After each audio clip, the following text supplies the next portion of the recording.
Hi there. I hope this video finds everyone well and enjoying your planner. My name is Jennifer and I love all things stationery and planners, and today I just want to talk a little bit about what I'm trying to think through for 2026 and what I'm currently using and possibly switching it up to see if I want to do that. I know I just made a video a few days ago talking about my progress in my pocket planner, and still very proud of that. And I don't think I'm switching away from the pocket, just trying to decide if I want to pivot to a blank notebook instead of the planner. Let's see. They're going to start showing us all of the 2026 planners. And I really would like to not overbuy like I do every year. I'm terrible about buying more than I need to. And as you can see, if you've been watching my channel at all since I've started it, I buy way too many planners and I don't make use of all of them. And then when I do buy them, I feel like I need to use them. And it's just a horrible feeling. Like, I love all the planner sizes and I want to be able to use them, but I obviously can't use every single one, every single size. And so I really would like to just make a decision and try to stick with it and try to buy less for going forward.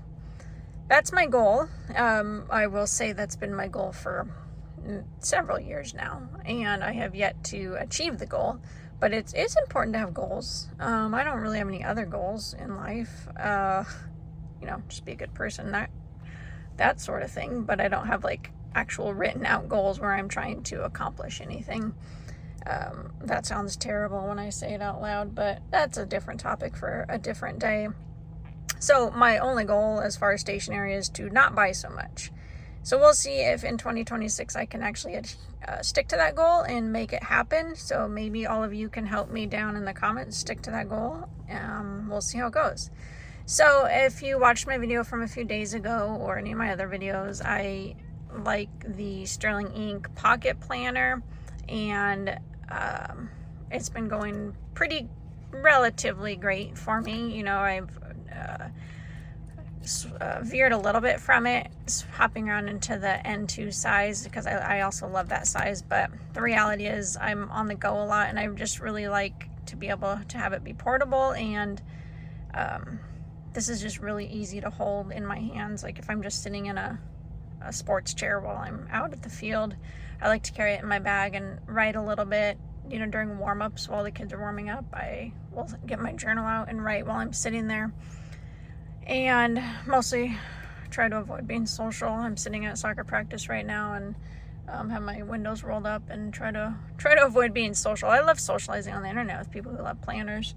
And my one friend who comes to the soccer field, she's also a planner and stationery obsessed person. So when she's here, we get to talk about planners.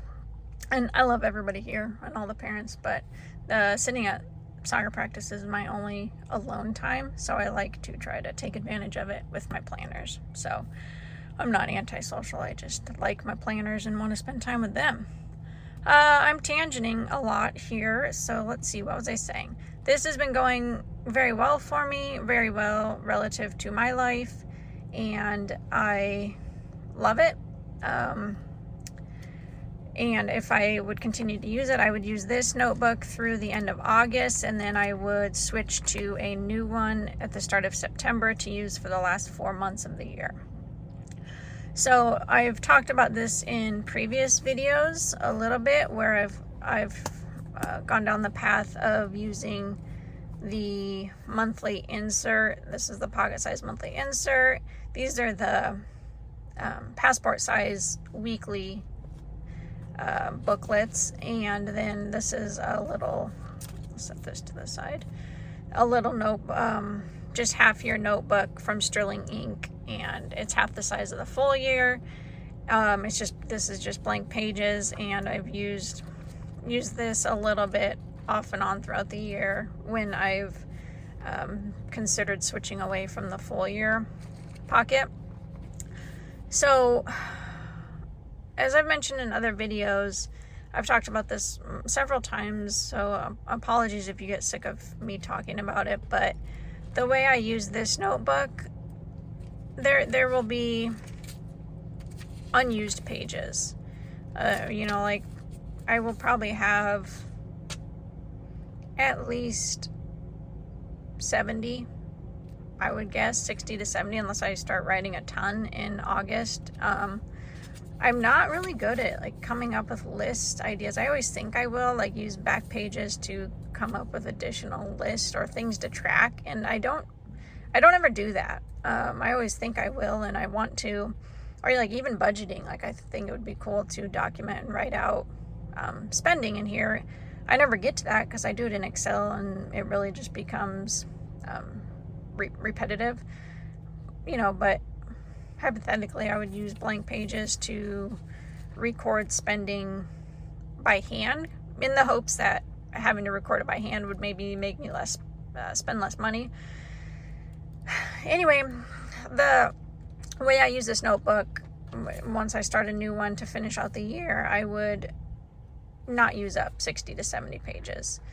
And unless I can come up with a way to use those additional pages in the next month, or, in the 4 months that I use one of these full-size books, then they would get wasted.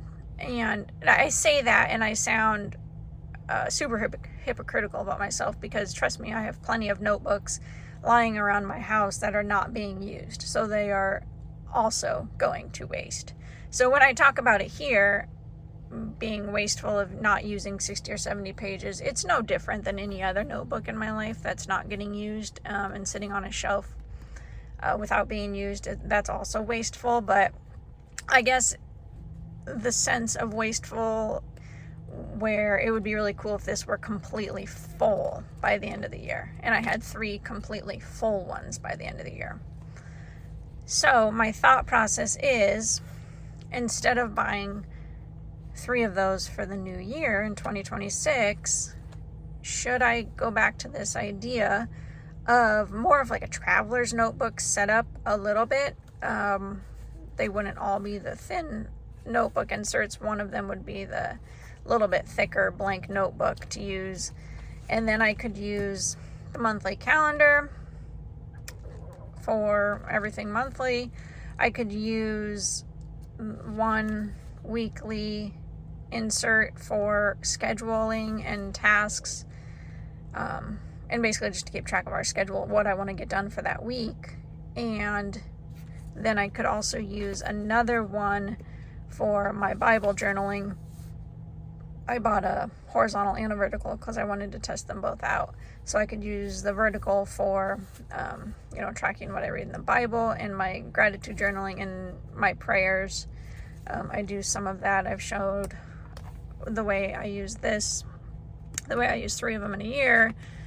Obviously, I would have extra weeks pages that I could use, and covering up a little bit. See, I'm not super great, because I spend so much time staring at my planners and not actually writing in them. I don't always get them full like I want to, because I'm stressing myself out about which planner to use, so then I do less writing. It's quite silly.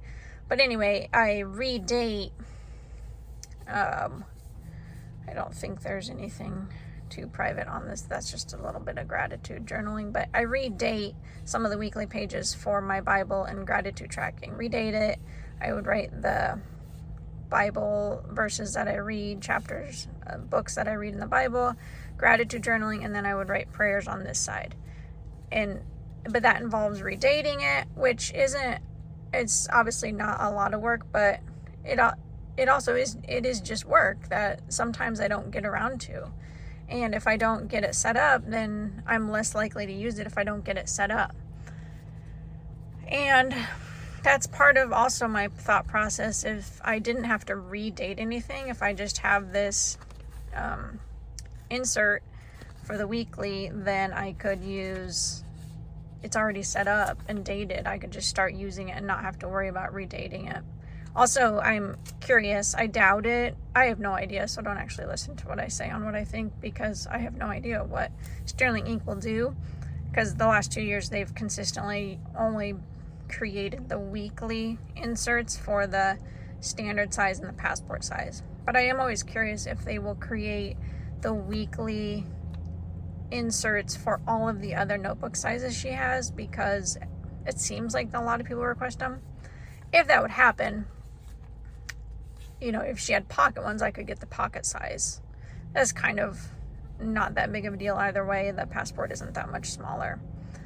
And then so I could use those. They'd already be pre-dated. I wouldn't have to take time, even though it's just 10 minutes a week. I wouldn't have to take that 10 minutes to redate it, because if I don't get around to redating it, then I just don't fill in the gratitude and prayer journaling, because, you know, I don't know what the thought process is behind that, but that's just what happens.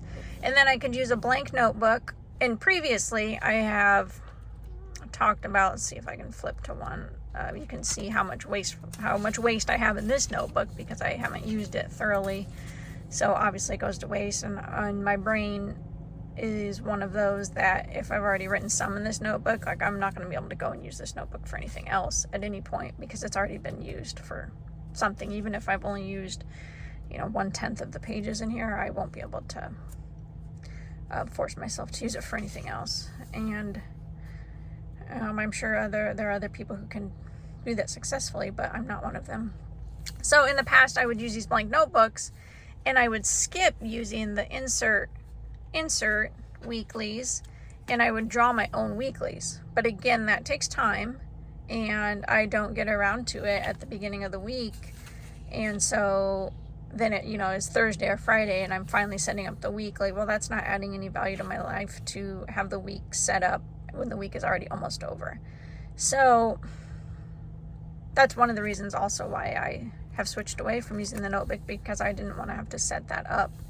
But if I used the weekly insert, if I use the monthly inserts, the weekly inserts from Sterling Ink, and then just blank pocket notebooks, I can do that. And then the point of that would be, I could use the entire notebook and not have any wasted pages.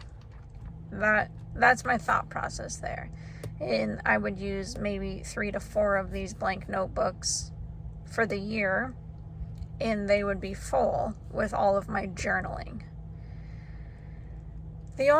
Not only, but one of the hangups I have is I probably just need to practice it and get experience with it, but having them on the strings, how annoying is that? You guys, people who use traveler's notebooks consistently, you can let me know down in the comments what that's like. Like this, okay, so I have the string on there, I turn one page away.